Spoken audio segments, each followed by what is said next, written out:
বনের মধ্যে যদি আপনি কোনো বিষাক্ত সাপ দেখেন তাহলে কি করবেন? আপনি তখনই তার থেকে দূরে পালাতে চেষ্টা করবেন।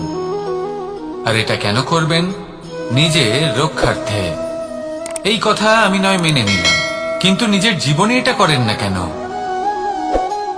আপনি যেখানেই যান, যে স্থানেই যান না কেন, প্রত্যেক সময় প্রত্যেক মুহূর্তে এমন বিষাক্ত সাপ আপনি অবশ্যই খুঁজে পাবেন। আর সেই সাপ নয় যাদের আপনি বনে খুঁজে পাবেন, এরা হলো সেই সাপ যা আপনাকে পাপ করতে বাধ্য করবে। আপনার অন্তরের বাসনা, ক্রোধ, অহংকার, লোভ, ঈর্ষা এদের বৃদ্ধি ঘটাবে। দেখুন, বনের এই সাপ আপনাকে একবার ছেড়ে দিতেও পারে, ছোবল নাও মারতে পারে, কিন্তু এই যে পাপরূপী সাপ আছে তা অবশ্যই ছোবল মারবে। কর্ম যদি করেন তাহলে অবশ্যই ফল পাবেন। সেই জন্য যখনই কোথাও যাবেন, যদি এমন কাউকে দেখেন, যদি এমন কিছু দেখেন যে আপনাকে পাপ করতে বাধ্য করছে, তাহলে সেই মুহূর্তে সেখান থেকে পালিয়ে যান। যেমন বনের সাপ দেখে আপনি পালাতে থাকেন। সৎকর্মের রক্ষা অত্যন্ত আবশ্যক। আসুন আর আমার সাথে ভালোবেসে বলুন, রাধা রাধা। এই সংসারের সব থেকে বড় সুখ কি? কেউ বলবেন নিজের লক্ষ্য প্রাপ্ত করা, কেউ বলবেন ধন উপার্জন করা, কেউ বলবেন নিদ্রাই সব থেকে বড় সুখ, কেউ বলবেন রাজ্য লাভ করা, আবার কেউ বলবেন মাতার হাত থেকে খাবার খাওয়া, আদি ইত্যাদি। কিন্তু যদি সত্যি কথা বলি, এই সংসারের সব থেকে বড় সুখ হলো সেবা করা। কখনো কাউকে সেবা করে দেখুন। এই সেবা দ্বারা অন্য কোনো মানুষের আশীর্বাদ লাভ করাতেই সুখ রয়েছে। আপনার সেবা ভাব দ্বারা যখন কোনো মানুষ নিজের অন্তরাত্মা থেকে আপনাকে আশীর্বাদ করে, তার থেকে বড় সুখ আর কিছুই নেই। কারণ প্রত্যেক মানুষের মধ্যে ঈশ্বর বাস করেন। নরের সেবাই হলো নারায়ণের সেবা। নিষ্কাম সেবা করাই হলো সব থেকে বড় সুখ। তাই নিজের অন্তরে সেবার এই ভাব জাগ্রত করুন। যে সুখের কথা আমি বলছি, সেই সুখ অনুভব করেই দেখুন। এই মন সুপ্রসন্ন হয়ে বলবে, রাধা রাধা। বায়ু পঞ্চতত্ত্বের মধ্যে তৃতীয় তত্ত্ব। কেউ একে সমীর বলে, আবার কেউ একে পবন বলে। প্রথম কথা হলো এটাই যে এই বায়ু আমাদের জীবন দান করে প্রতিদিন, প্রত্যেক মুহূর্তে। এই বায়ুর কারণেই আমরা নিঃশ্বাস নিতে পারি, জীবিত থাকতে পারি। এই বায়ুই হলো সেই যা সকল মেঘেদের একত্রিত করে একটি স্থানে আর বর্ষা ঘটায়। আর এই বর্ষার কারণেই এই ধরিত্রীতে অন্ন উৎপন্ন হয়। এই বায়ুকে দেখুন, কখনো এতটা সৌম্য যে আপনার কোনোই তফাৎ বোধ হয় না, আর কখনো কখনো এমন রূপ ধারণ করে ফেলে যে অনেক বড় বড় পর্বতের আকার পর্যন্ত বদলে ফেলে। এটাই হলো বায়ুর বিশেষত্ব। বায়ু শেখায় যে সময়ের সাথে সাথে বইতে থাকো, সকলকে জীবন দান করো, সকলকে সাহায্য করো, কিন্তু যখন বিপদ সামনে আসবে তখন দৃঢ় হয়ে সম্মুখীন হও। বাধা অনুযায়ী নিজেকে গড়ে নিতে হবে। আর কখন কতটা কঠোর হতে হবে, আর কখন কতটা সৌম্য হতে হবে, এটা বায়ুকে দেখে শিখুন। আর আমার সাথে ভালোবেসে বলুন, রাধা রাধা। এই সংসারের আরম্ভ থেকে এখনো পর্যন্ত এবং ভবিষ্যতেও একটা যুদ্ধ আছে, যা হয়ে চলেছে, চলতেই থাকবে। পাপ এবং পুণ্যের মধ্যে যুদ্ধ, সত্য এবং অসত্যের মধ্যে যুদ্ধ। এই যুদ্ধ চলেই আসছে। আর এই যুদ্ধে যারা লড়েন তাদের আমরা সবসময় জয় জয়কার করি। আর যারা এই জয় জয়কার করেন তাদের প্রত্যেকের একটা বিশেষ গুরুত্ব থাকে। যখনই কোনো যোদ্ধা যুদ্ধক্ষেত্রে ক্লান্ত হয়ে পড়ে, শক্তিহীন হয়ে পড়ে, তখন এরা জয় জয়কার করে, শঙ্খ বাজাতে থাকে। সেই যোদ্ধাকে অনুপ্রেরিত করে, শক্তি এবং সাহসে ভরিয়ে তোলে। আর তখন সেই যোদ্ধা সেই যুদ্ধকে এগিয়ে নিয়ে যেতে পারে। যখন শ্রীরাম লঙ্কা যাত্রা করার জন্য সেতু তৈরি করছিলেন, তখন একটা ছোট্ট মিষ্টি কাঠবিড়ালি নিজের মুখে মাটির টুকরো বয়ে নিয়ে গিয়ে তার সাধ্যমতো তাকে সাহায্য করছিল। শ্রীরাম দেখলেন এবং বললেন যে ও তো সবার মনোবল বৃদ্ধি করছে। সবাইকে প্রেরিত করছে। ও বলল যে আমি এত ছোট হয়েও যদি এই কাজ করতে পারি তাহলে আপনারা সবাই কেন পারবেন না। এটাই হলো সেই সকলের মাহাত্ম্য যারা জয় জয়কার করেন, অনুপ্রেরিত করেন, সাহস যোগান। ওনারা সেই ব্যক্তি যারা একজন যোদ্ধার মধ্যে যুদ্ধকে জয় করার শক্তি প্রদান করেন। আসুন আমার সাথে ভালোবেসে বলুন, রাধা রাধা। আপনি কখনো কোনো বাজকে নিজের বাসা বানাতে দেখেছেন?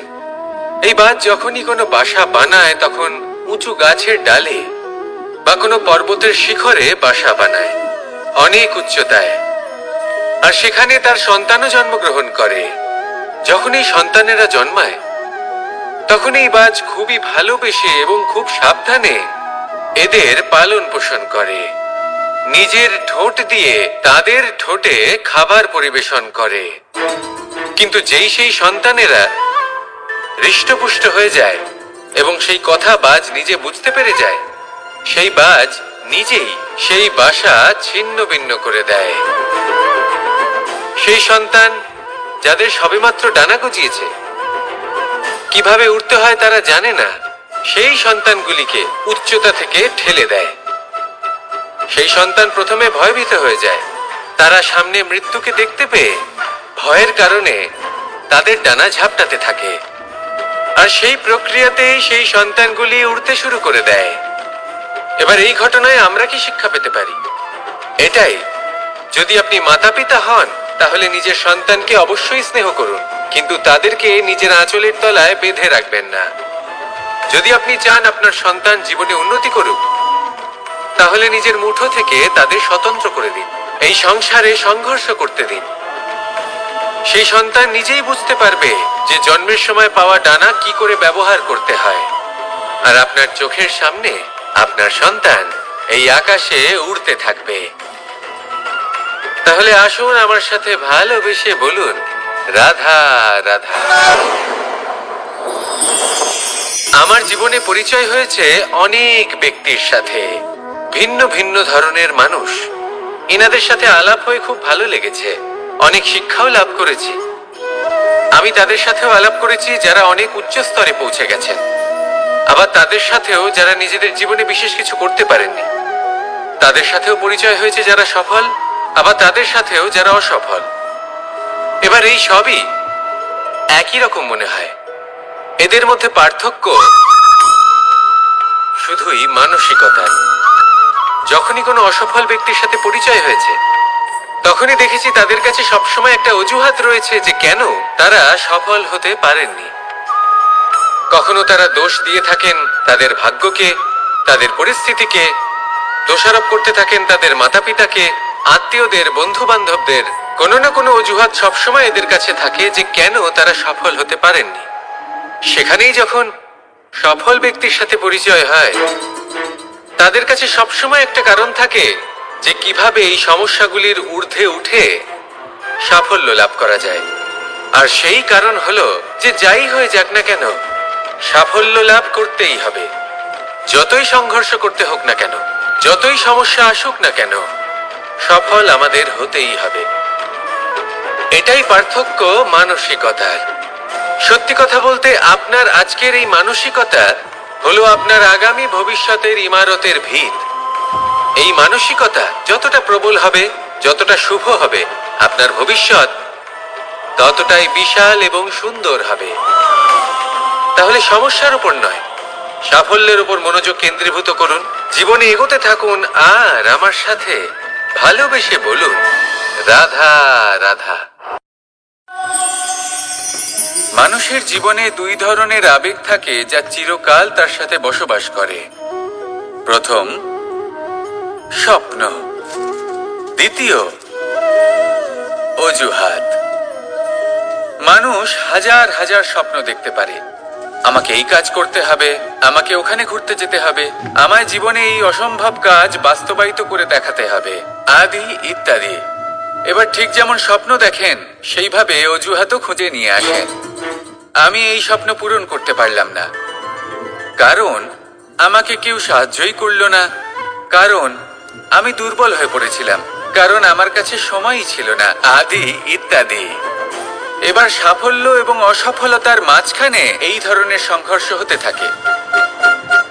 সাফল্য তখন লাভ করা সম্ভব যখন আপনার স্বপ্ন আপনার অজুহাতের থেকে অনেক বড় হয়, আর অসফলতা তখন পাবেন যখন আপনার অজুহাত আপনার স্বপ্নের থেকে অনেক বড় হয়। আপনি যদি সাফল্য লাভ করতে চান তাহলে চেষ্টা করতে থাকুন, পরিশ্রম করুন। যদি অসফল হন তাহলে ভয়ভীত হওয়ার কোনো প্রয়োজন নেই। নিজের ভুল বুঝুন, তাকে শুধরে নিন, আবার চেষ্টা করুন। কিন্তু যদি নিজের জীবনে অজুহাত নিয়ে আসেন তখন স্বপ্ন কখনো পূরণ হবে না। আসুন আমার সাথে ভালোবেসে বলুন, রাধা রাধা। এই সংসারের সব থেকে কঠোর ধাতুর মধ্যে একটি হলো লোহা। লোহা দিয়ে আমরা অনেক অস্ত্র শস্ত্র লাভ করি, অনেক বস্তুও লাভ করি। এবার এই লোহাকে কাটার জন্য, একে কোনো আকার দেওয়ার জন্য কি প্রয়োগ করতে হয়? লোহা। এবার এই কথাটা আমরা সকলেই জানি যে লোহার দ্বারাই লোহাকে কাটতে হয়। এবার এই কথা আমি আপনাকে কেন বলছি? এরপরে খুব বড় একটা প্রশ্ন আসে যা খুব বড় শিক্ষা দিয়ে যায়। এটা কেন হয় যে আমরা একটা লোহা দিয়ে একটা লোহাতে আঘাত করছি, কিন্তু যে লোহা দ্বারা আঘাত করছি তার আকার বদলাচ্ছে না, যার উপর প্রহার করছি তার আকার বদলাচ্ছে? এতে পার্থক্যটা কোথায়? পার্থক্য হলো তাপমাত্রার। দেখুন, যে লোহাকে আমরা কাটতে চাই তার তাপমাত্রা বাড়াতে হয়, তাকে গরম করতে হয়। আর যে লোহা দ্বারা আমরা আঘাত করতে চলেছি সেই লোহা আমাদের ঠান্ডা রাখতে হয়। অর্থাৎ ঠান্ডা লোহা গরম লোহাকে কেটে দেয়। এবার এই শিক্ষা কি আমাদের জীবনে যথেষ্ট নয়? আমাদের জীবনে অনেক সমস্যা আসতে পারে, কিন্তু আমাদের এই বিষয়ে বিশেষ খেয়াল রাখতে হবে যে আমাদের মনকে আমরা যেন ঠান্ডা রাখি, এই মস্তিষ্ককে শান্ত রাখতে হবে। যদি আমরা ক্রোধ বা ঈর্ষার আগুনে জ্বলতে থাকি, বিদ্বেষের আগুনে জ্বলতে থাকি, তাহলে আমরাও সেই লোহার মতোই হয়ে যাব যার তাপমাত্রা অত্যন্ত বেশি। তখন যে কেউ এসে আমাদের বিচ্ছিন্ন করে চলে যাবে। মনে রাখবেন, যিনি যত বেশি স্থির বুদ্ধির অধিকারী, যিনি হলেন সব থেকে বেশি শান্ত, তিনি হলেন সব থেকে বেশি বলশালী। তাহলে শান্ত থাকুন আর আমার সাথে ভালোবেসে বলুন, রাধা রাধা। কনক, কি সুন্দর একটা শব্দ। এর অনেকগুলো রূপ রয়েছে, অনেকগুলো অর্থও রয়েছে। প্রথম অর্থ হলো স্বর্ণ, অর্থাৎ সম্পত্তি। দ্বিতীয় অর্থ ধুতুরা, অর্থাৎ গাছের ছোট একটা বীজ যা কিনা অত্যন্ত শক্তিশালী হয়। যদি বেশি মাত্রায় এর প্রয়োগ করা হয় তাহলে এটা বিষময় হয়ে উঠতে পারে। এই হলো সেই ধুতুরা যার প্রয়োগ মহাদেবের পুজোতে করা হয়। এবার প্রশ্ন হলো এটাই যে এই স্বর্ণ এবং এই ধুতুরার মধ্যে মিল কি রয়েছে? মিল হলো এটাই যে এই দুটোই মানুষকে মত্ত করে তোলে। ধুতুরা মানুষকে তখন মত্ত করে যখন তাকে সেবন করা হয়, কিন্তু স্বর্ণ, ধন, সম্পত্তি, মানুষ এটা যতটাই অর্জন করে নেয় সেটাই যথেষ্ট। এই স্বর্ণ মানুষের ভাবনা চিন্তা করার ক্ষমতাকে বশ করে ফেলে। মানুষ সম্পত্তির লোভে মত্ত হয়ে ওঠে, কারণ যে যত চমৎকারী, যতটা অমূল্য হয় তাকে সামলানো কিন্তু ততটাই কঠিন, তাই না? তাই মনে রাখবেন, ধন, স্বর্ণ, সম্পত্তি এগুলো ধুতুরার থেকেও অনেক বেশি বিষাক্ত হতে পারে। তাই এর ওপর আত্মসংযমের একটা কবচ পরিয়ে রাখবেন এবং বিবেকের শক্তির সাথে এগুলো প্রয়োগ করুন, তবেই কল্যাণ হবে। আসুন আমার সাথে ভালোবেসে বলুন, রাধা রাধা। একটা জলের ফোঁটাকে ফোঁটা নামে সম্বোধন করা হয়। অনেক ফোঁটা একত্রিত হলে সাগরের রূপ ধারণ করে। শুধু একটা পাতাকে পাতা বলা হয়, অন্য অনেক পাতার সাথে একত্রিত হলে তা গ্রন্থের রূপ ধারণ করে। একটা মাত্র সুতো অন্য সুতোর সাথে মিলিত হলে বস্ত্রের রূপ ধারণ করে। অনেক সংখ্যক ইট একত্রিত হলে মহলের রূপ ধারণ করে। সৈন্যরা একত্রিত হলে সৈন্যদল তৈরি হতে পারে।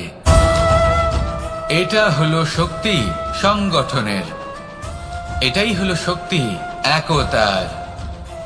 তা সে বনস্পতি হোক বা কোনো ব্যক্তিই হোক, কোনো মনোভাবই হোক, যদি একা থাকে তাহলে দুর্বল হয়ে পড়বে। যদি সংগঠিত থাকে তাহলে শক্তিও বাড়বে আর আপনাকে সামনে এগিয়েও নিয়ে যাবে। তাই এই একতায় বিশ্বাস রাখুন আর আমার সাথে ভালোবেসে বলুন রাধা রাধা। জীবন কিসের উপর নির্ভরশীল? ধনের ওপর, বৈভবের ওপর, নিঃশ্বাসের ওপর? না, এই জীবন নির্ভরশীল বিশ্বাসের ওপর। বিশ্বাস নিজের ওপর, বিশ্বাস আমাদের আপনজনের ওপর।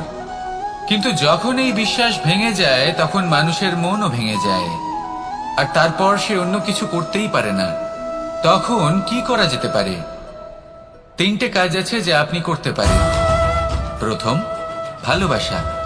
যাকে আপনি ভালোবাসেন, যারা আপনাকে ভালোবাসে, ভুল যারই হোক না কেন, তার কাছে ক্ষমা চাইতে কখনোই সংকোচ বোধ করবেন না। দ্বিতীয় হলো বিশ্বাস। যারা আপনাকে ভালোবাসেন, আপনাকে বিশ্বাস করেন, তাদের বিশ্বাস কখনো ভাঙবেন না। তৃতীয় হলো আশা। যারা আপনাকে ভালোবাসেন, আপনাকে বিশ্বাস করেন, তাদের আশা আপনার সাথে জড়িত। তাদের থেকে কখনো কিচ্ছু লুকোবেন না। এই 3টে কাজ করুন আর এই জীবন সুপ্রসন্ন হয়ে বলবে রাধা রাধা। জীবনে সাফল্য এবং অসফলতা আপনার বল, আপনার শক্তির উপরে নির্ভরশীল নয়, আপনার মানসিকতার উপর নির্ভরশীল। যদি কোনো ব্যক্তি দৃঢ় নিশ্চয় করে নেয় তাহলে সে কখনো হারে না। যদি কেউ হার মেনে নেয় তাহলে সে কখনোই জিততে পারে না। শেষ পর্যন্ত কি হয়? এই ভাবনাই সত্য হয়ে সামনে চলে আসে আর এই ভাবনাই পরবর্তীকালে ইতিহাস রচনা করে। সেই জন্য আপনি যদি চান আপনার নাম ইতিহাসে থাকুক, তাহলে দৃঢ় হতে শিখুন। ইতিবাচক ভাবনার সাথে, পরিশ্রমের সাথে এগিয়ে চলতে থাকুন। প্রতিস্পর্ধা গ্রহণ করুন আর শুধুই এগিয়ে যেতে থাকুন। সংসারে আপনি যে কোনো উচ্চতাতেই পৌঁছতে পারবেন, কারণ ইচ্ছে শক্তি আর ভালোবাসার চেয়ে বেশি শক্তিশালী আর কিছুই নেই। তাহলে আসুন আর আমার সাথে ভালোবেসে বলুন রাধা রাধা। আজ আমি আপনাকে একটা ছোট্ট কাহিনী শোনাবো। একবার আমি, রাধা আর দাদা, আমরা 3 জনে মিলে লুকিয়ে একটা উপবনে গেলাম আম পেড়ে খেতে। অনেক পরিশ্রম করে আমরা ওখানে পৌঁছলাম আর আমরা আশ্চর্যচকিত হয়ে গেলাম এটা দেখে যে এবার তো আম পাকেইনি। এবার দাদা কি করলেন, একটা আম পাড়লেন আর সেটা চাখলেন আর উনি নিরাশ হয়ে পড়লেন। উনি বললেন যে এটা তো খুবই টক। তারপর রাধা একটা আম পাড়লো আর সেটা চেখে দেখলো আর রাধা উৎসাহিত হয়ে পড়ল। আমি রাধাকে জিজ্ঞেস করলাম, কি হয়েছে, তুমি এত উৎসাহিত কেন? তখন রাধা বলল যে এবার এত বেশি টক আম হয়েছে যে এগুলো দিয়ে আমরা আচার বানাবো। তাহলে দাদা ওখান থেকে বেরিয়ে গেলেন নিরাশ হয়ে এবং খালি হাতে। রাধাও ওখান থেকে বেরিয়ে গেল কিন্তু উৎসাহিত হয়ে আর অনেকগুলো কাঁচা আম সাথে নিয়ে। এর থেকে আমরা কি শিক্ষা পেতে পারি? যে প্রত্যেকটা স্থানে এমন কিছু রয়েছে যেখান থেকে আমরা কিছু একটা শিক্ষা লাভ করতে পারি, যা আমাদেরকে বিকাশের পথে নিয়ে যেতে পারে। এই শিক্ষা প্রত্যেক স্থানে আছে। সবকিছু আমাদের দৃষ্টিভঙ্গির উপর নির্ভর করছে। যখনই আমাদের জীবনে, আমাদের সম্পর্কে কোনো সমস্যা, কোনো বিপদ আসে, তখন বেশিরভাগ মানুষ সেই বিষয় নিয়ে দুঃখী হয়ে পড়েন।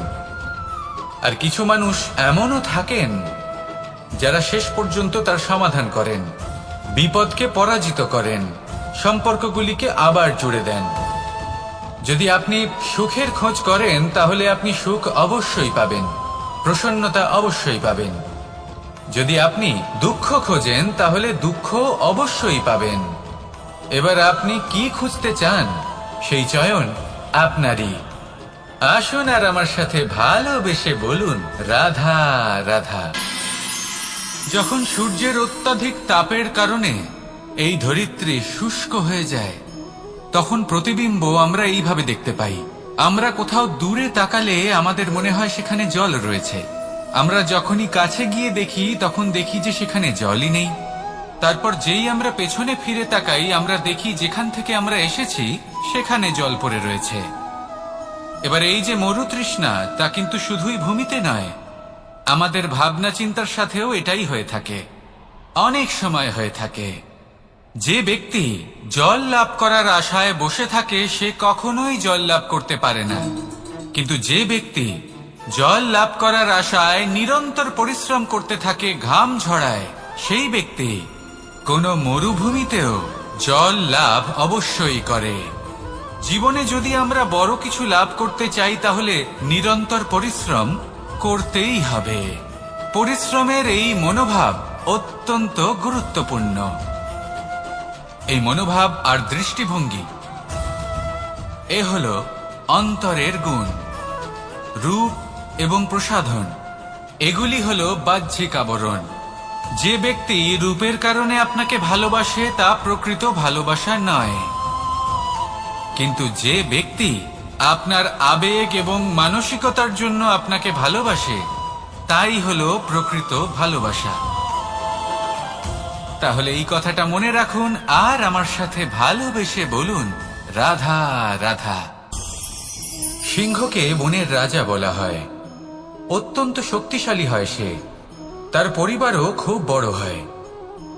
কিন্তু যদি এমন হয় যে সিংহের পরিবারে নিজেদের মধ্যেই কলহ সৃষ্টি হয়, যদি তারা নিজেরাই লড়তে থাকে, তাহলে কি হবে? সিংহকে মেরে তার পরিবারকে মেরে ফেলে শেয়াল বনের রাজা হয়ে উঠবে।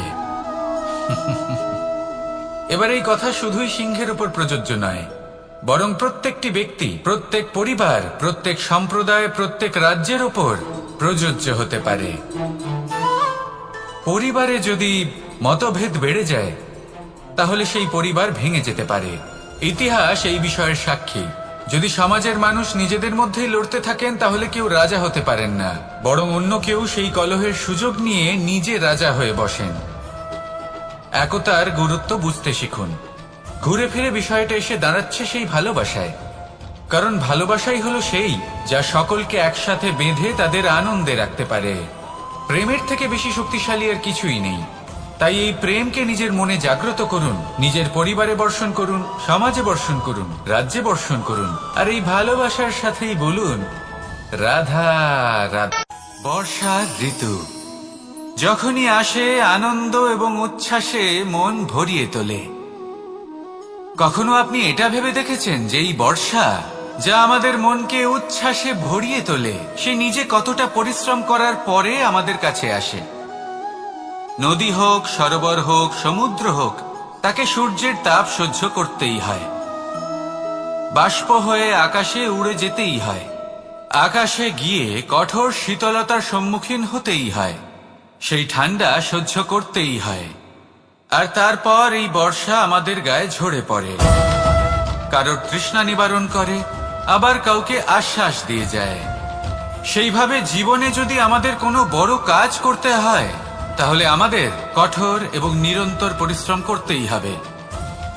আর যে ব্যক্তি এই পরিশ্রম করার পরেও কোনো একটি নির্দিষ্ট স্থানে পৌঁছে যাবার পরেও বিনম্র থাকেন, সেই ব্যক্তি অমরত্ব লাভ করেন।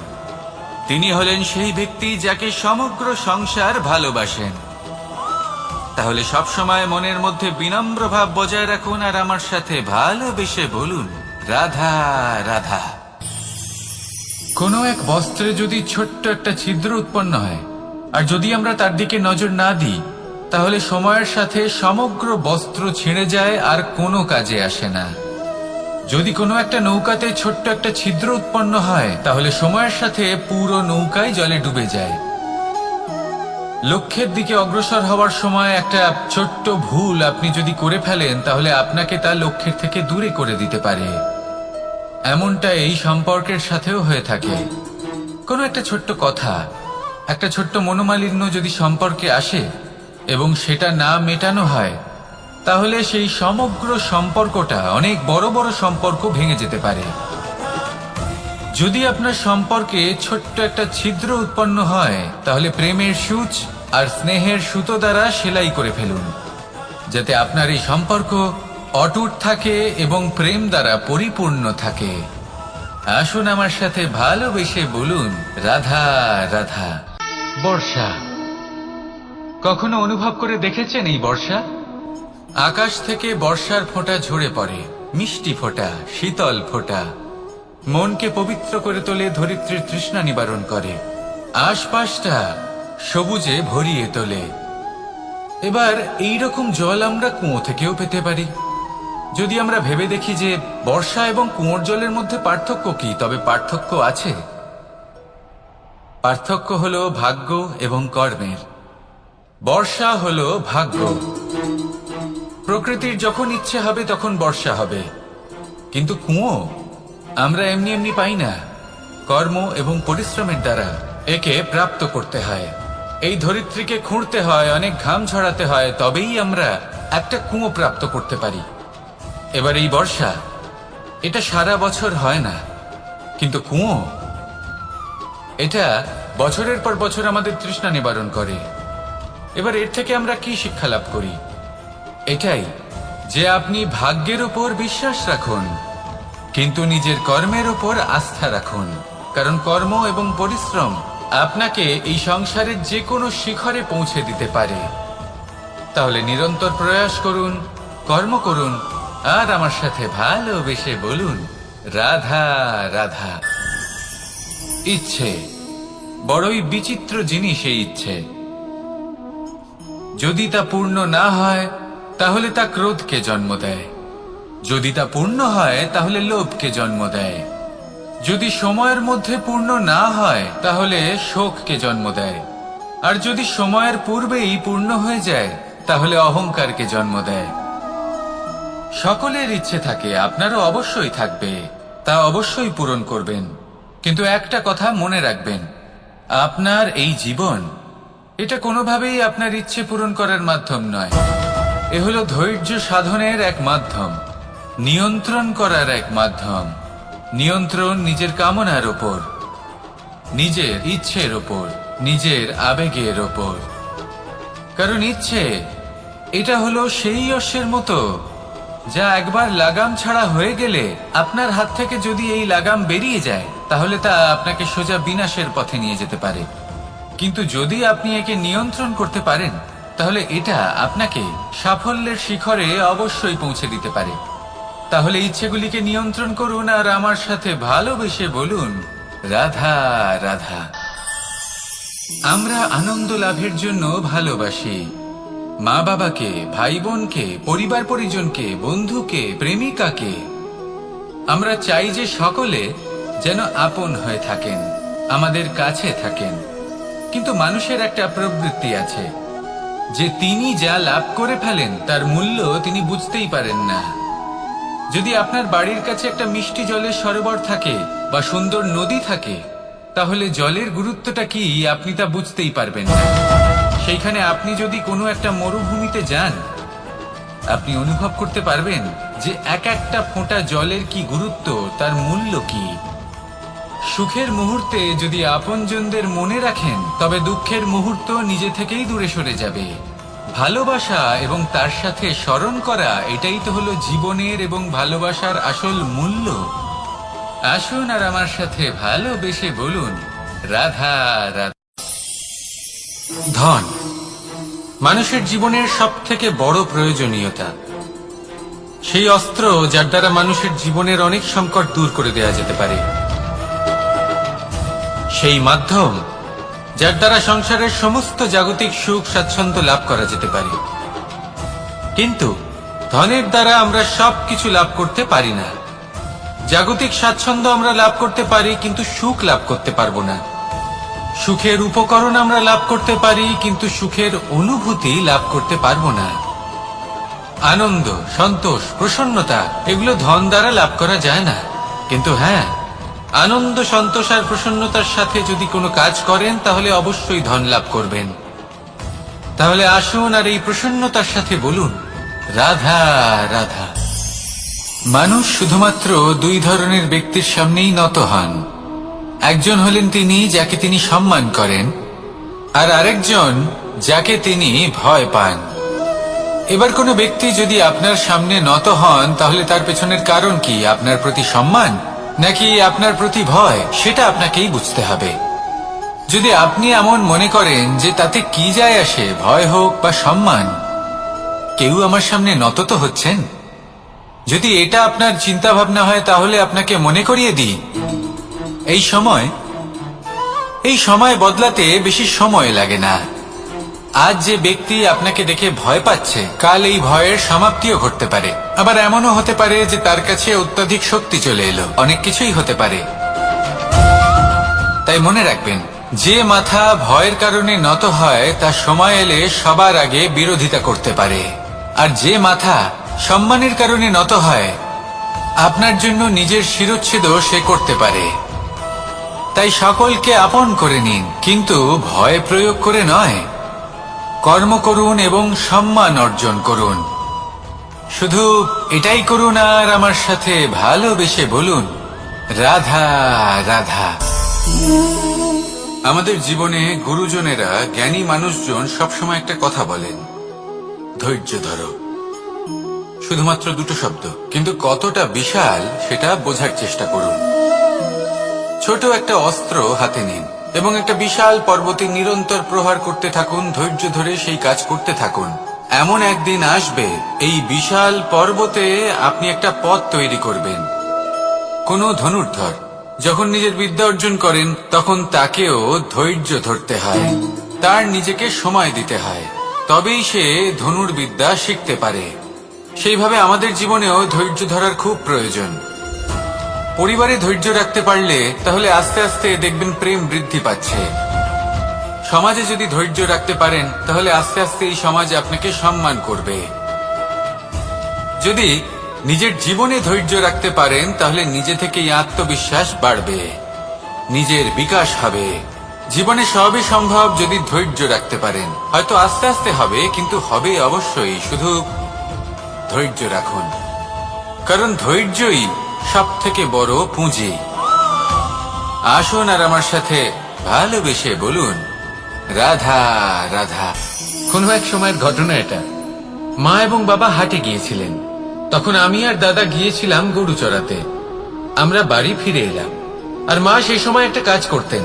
যখনই হাটে যেতেন, দরজা তালা বন্ধ করে যেতেন। উনি খুব ভালো করে জানতেন যে যদি ওনার এই মাখন চোর সঠিক সময় পৌঁছে যায়, তাহলে এক ফোঁটাও মাখন আর অবশিষ্ট থাকবে না। এবার ঘটনা কিছুটা এরকম হলো যে মা আর বাবা মাঝে মাঝে হাটে যেতেন, তাই মাঝে মাঝেই দরজা তালা বন্ধ করতে হতো।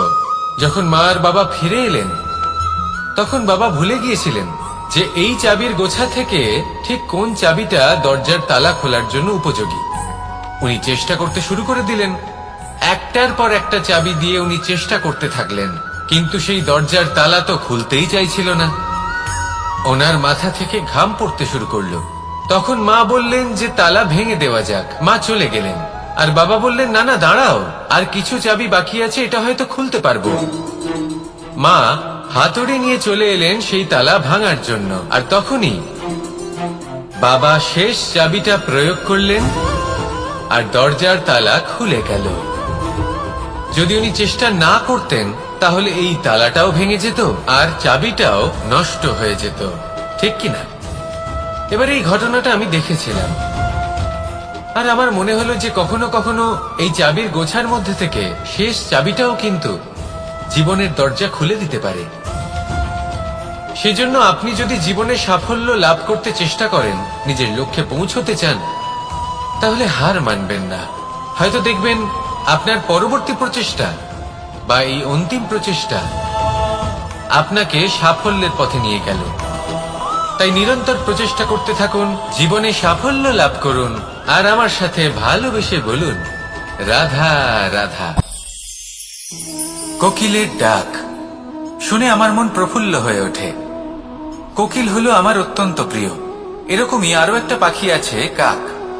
একদিকে কাক, অন্যদিকে কোকিল। এদের মধ্যে বেশি পার্থক্য নেই, কিন্তু কোকিলের কণ্ঠ শুনে সবার মন প্রফুল্ল হয়ে ওঠে। কোকিল যখন সামনে আসে তখন মন শান্ত হয়ে যায়, যখন কাক সামনে আসে তখন মানুষ দূরে পালিয়ে যায়। এমন কেন হয়? কারণ হলো বাণী। কোকিলের বাণী অত্যন্ত মিষ্টি, অত্যন্ত মধুর। সেখানেই কাকের বাণী অত্যন্ত কর্কশ শোনায়, আর কর্কশ বাণী শোনা কেউ পছন্দ করেন না।